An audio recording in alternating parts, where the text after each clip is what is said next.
मुंबई में ही नहीं, दिल्ली में भी उपनगरीय रेल सेवा है। भले ही यहाँ की व्यवस्था उतनी उम्दा नहीं है। दिल्ली में दूर दराज के नगरों और गांवों से प्रतिदिन लोग आते हैं, हाल रोजगार यानी रोजी रोटी की संभावना तलाशने। इनमें से कुछ लोगों को नौकरी मिल जाती है। दिल्ली में शिक्षा और प्रतियोगिता परीक्षा की तैयारी के लिए भी बहुत से लोग आते हैं। दिल्ली में रह रहे लोग दिल्ली के अंदर भी यहाँ से वहाँ आते जाते रहते हैं।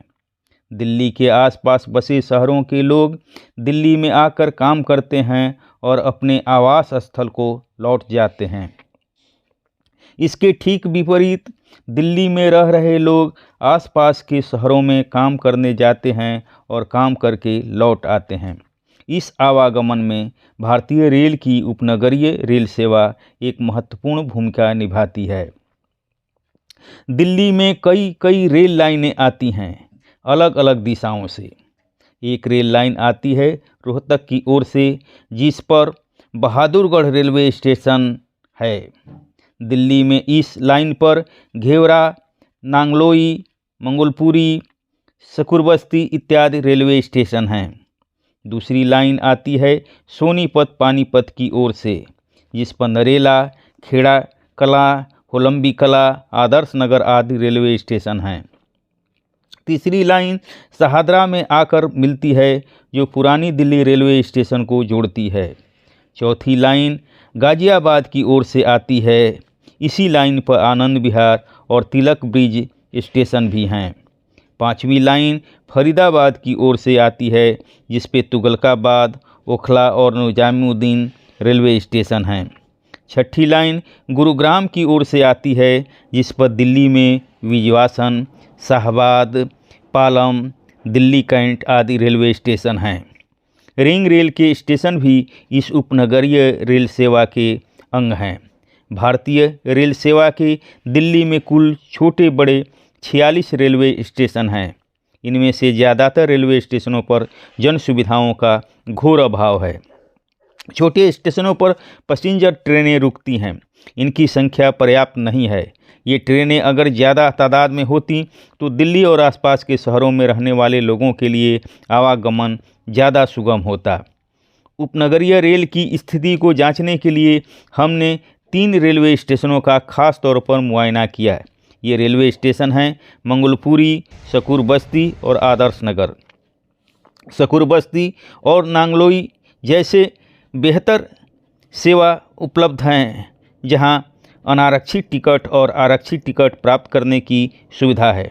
लेकिन छोटे रेलवे स्टेशनों पर तो हालत यह है कि कोई व्यक्ति अगर टिकट लेना चाहे भी तो नहीं ले सकता, क्योंकि वहाँ टिकट काउंटर हैं ही नहीं। अगर हैं भी तो अक्सर बंद रहते हैं। उन स्टेशनों पर ऑनलाइन टिकट लेने की सलाह वाले कुछ सूचनाएं जरूर हैं। जाहिर है एक गरीब और अशिक्षित व्यक्ति के लिए इसका लाभ उठाना संभव नहीं है। इन स्टेशनों पर न तो पेयजल उपलब्ध है और न ही पेशाब घर और शौचालय ही। स्टेशन के प्लेटफार्म लंबे हैं, किंतु इस प्लेटफार्म से उस प्लेटफार्म पर जाने के लिए या तो सिर्फ 1 फुट ओवर ब्रिज है या वह भी नहीं। लोग अपनी जान का जोखिम उठाकर लाइन पार करते हैं।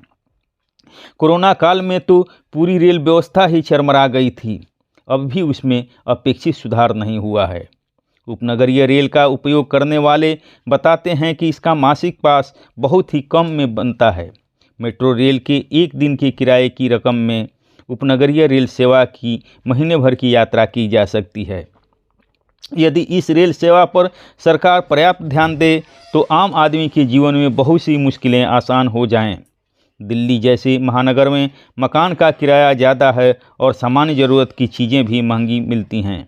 शिक्षा स्वास्थ्य संबंधी सेवाएं भी महंगी हैं।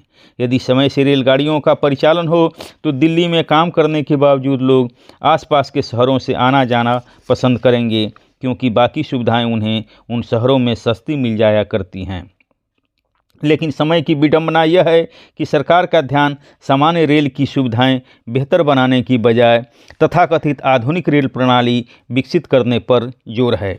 इससे सामान्य आदमी की तकलीफ़ें बढ़ती जा रही हैं और संपन्न लोगों की तिजोरी भरती जा रही है।